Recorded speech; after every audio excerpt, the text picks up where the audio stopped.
Hey,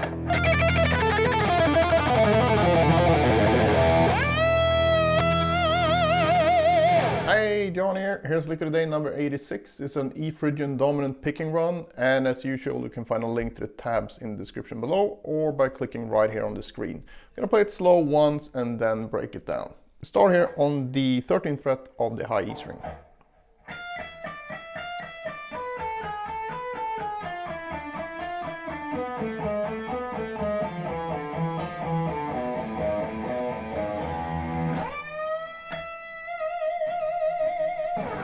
Right, so this one is based on the E Phrygian dominant scale, and E Phrygian dominant is the fifth mode of harmonic minor.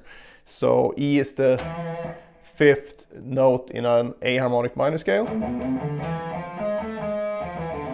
But since it's a mode, we're gonna hear this note as the root, and if we look at the notes from the E perspective, we got 1, flat 2, 3, 4, 5, flat 6, flat 7. So it's a Phrygian scale with a major third instead. It's also called Phrygian major sometimes. So Phrygian dominant, Phrygian major. And the actual shape we're going to use here is totally borrowed from Yngwie.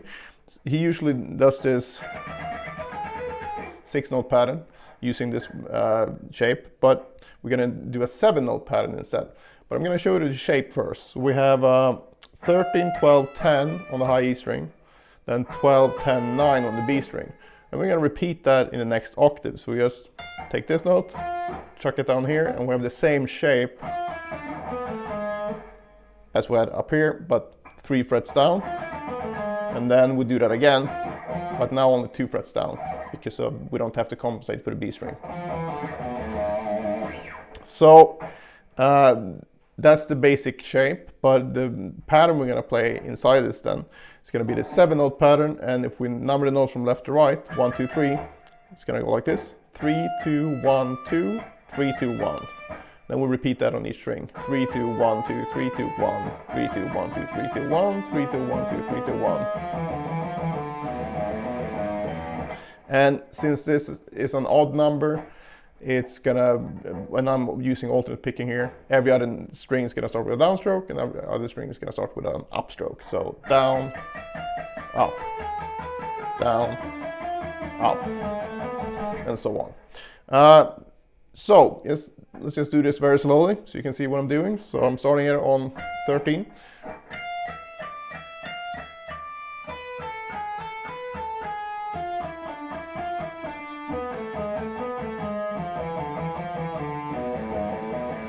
After that, open E string, slide up to 15 and then bend up to the root E here. So that's basically the whole thing. So I'm going to play it again a bit quicker, and then we can move on to some practice strategies.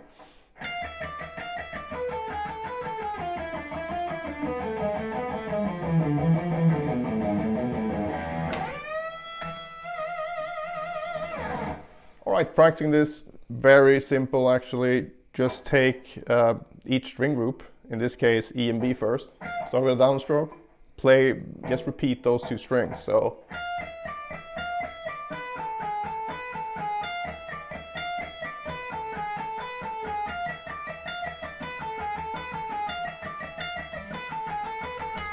use a timer, put a timer on maybe 5 minutes, sit here for 5 minutes, repeat it very slowly without mistakes. Then you do another 5 minutes starting on this pattern, so from the B string to the G string. So now if you want to keep it to the actual picking of the lick, you would start this with an upstroke. So you go.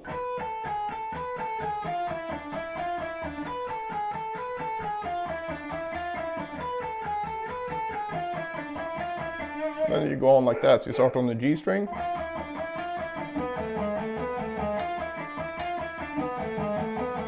Start with an upstroke on the D string. Downstroke on the A string. And that will give you a lot of practice opportunities. And of course, you don't have to stay in the same position. Maybe you do 4 reps here, and then you move it up like that. And Once that feels comfortable, you can either add a third string,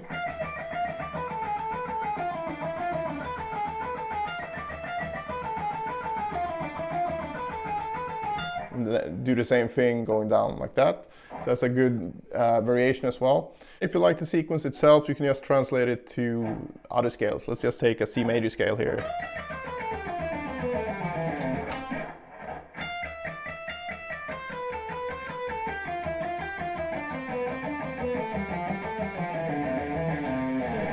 So there's a lot of things you can do with this 7-note sequence.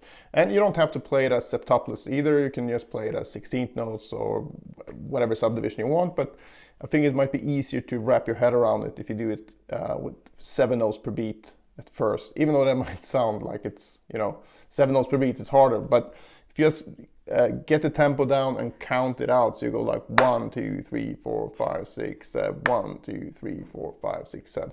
Then I think you'll get it. And then once you can get it up to a tempo where a metronome starts making sense, so around 40 BPMs, then you can start practicing it with septuplets at 40 BPMs. And it's quite a good way to learn septuplets with this one, because you can sort of keep track of the string changes, and then each beat should fall on the string change. All right, that's it for this one. If you have any questions, just post them below. Otherwise, I hope you enjoyed it, and see you in the next one.